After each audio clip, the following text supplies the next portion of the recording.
Hello guys. जादुई नदी का सुनहरे अंगूर। रामपुर गांव में माधव और सोहन नाम के दो भाई रहते थे। दोनों भाई हंसी खुशी रहा करते थे, लेकिन राघव की शादी हो जाने के बाद बिमला ने उन दोनों के भाइयों के बीच में दरारें पैदा करनी शुरू कर दी और दोनों भाई अब अपने परिवार के साथ अलग अलग रहा करते थे। राघव की पत्नी ने सारी जायदाद अपने नाम करवा ली थी और सोहन को एक छोटी सी टूटी फूटी झोपड़ी दे दी थी। अब राघव तो बिजनेस करा करता था और जो सोहन था वो जंगल से लकड़ियां ला के काट के लाता, उसको बेच के अपना गुजारा करा करता था। उसकी पत्नी ने कहा कि अगर तुम इतने सीधे नहीं होते तो आज हमारी ये हालत नहीं होती। तुम्हारी सीधेपन का फ़ायदा उठाकर ही इन लोगों ने ऐसा किया है। तो सोहन कहता है कि तुम चिंता मत करो, जो हमारे नसीब में होगा वो हमें मिलकर ही रहेगा, चाहे कोई कितना जोर लगा ले। तुम अपना काम करो और मैं लकड़ियां काटने के लिए जंगल जा रहा हूँ, चिंता न करो।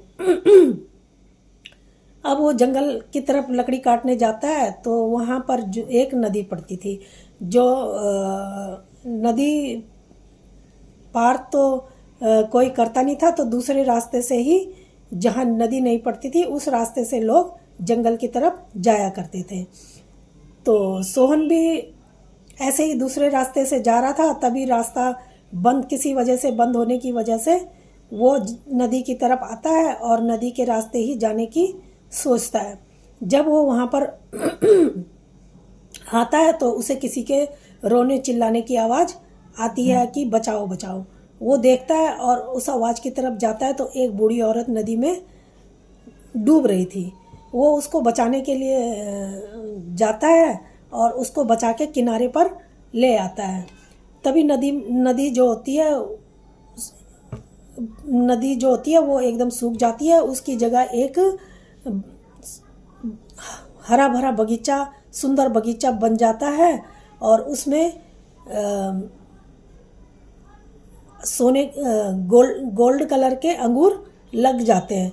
तो और वो जब उधर देखता है कि ये सब क्या हो रहा है, तभी जो है वो जो बूढ़ी औरत होती है वो परी का रूप ले लेती है और उसको सोहन को कहती है कि तुम्हारा बहुत बहुत धन्यवाद, जो तुमने मुझे इस शाप से मुक्ति दिलाई। मैं किसी शाप की वजह से, जो एक साधु ने शाप दिया था उसकी वजह से शापित थी, इसलिए उसने ये कहा था कि जब कोई नेक दिल इंसान आके तुम्हारी मदद करेगा तब तुम इस शाप से मुक्त हो जाओगी।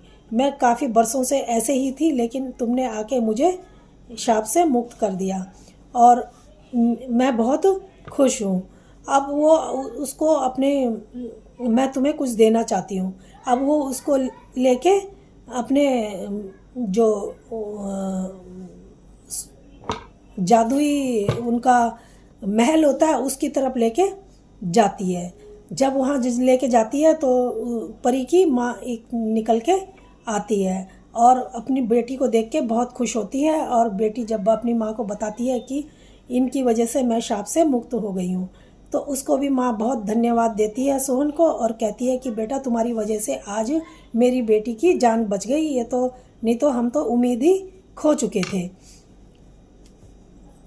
मैं तुम्हें इसके बदले में कुछ देना चाहती हूँ। वो कहता है कि नहीं, ये तो मेरा फ़र्ज़ था, तो मैंने अपना फ़र्ज़ पूरा किया, इंसानियत के नाते अपना फ़र्ज़ पूरा किया। अब मैं लकड़ियाँ काटने के लिए जंगल में जा रहा हूँ। वो कहती है कि रुको, तो उसको एक जादुई अंगूर का एक गुच्छा देती है जो गोल्ड कलर का होता है और कहती है कि इससे जो कुछ भी तुम मांगोगे ये तुम्हारी वो इच्छा पूरी कर देगा। और वो खुश होके उस अंगूर के गुच्छे को लेकर के अपने घर जाता है और अपनी पत्नी को देता है और कहता है, सारी बात बताता है। उसकी पत्नी भी बहुत खुश होती है। अब वो घर में अपनी पत्नी को जब वो देता है तो उसके बाद वो उनके तो बहुत अच्छे दिन आ जाते हैं। वो अपने लिए एक दुकान भी खोल लेता है बहुत अच्छी, और अपने लिए बहुत सुंदर, बहुत बड़ा एक अच्छा सा घर भी बना लेता है। और जब ये बात उसके भाई को पता चलती है तो उसके भाई को बहुत जलन होती है, उसकी भाभी को बहुत जलन होती है, और वो भी उस नदी के पास जाते हैं।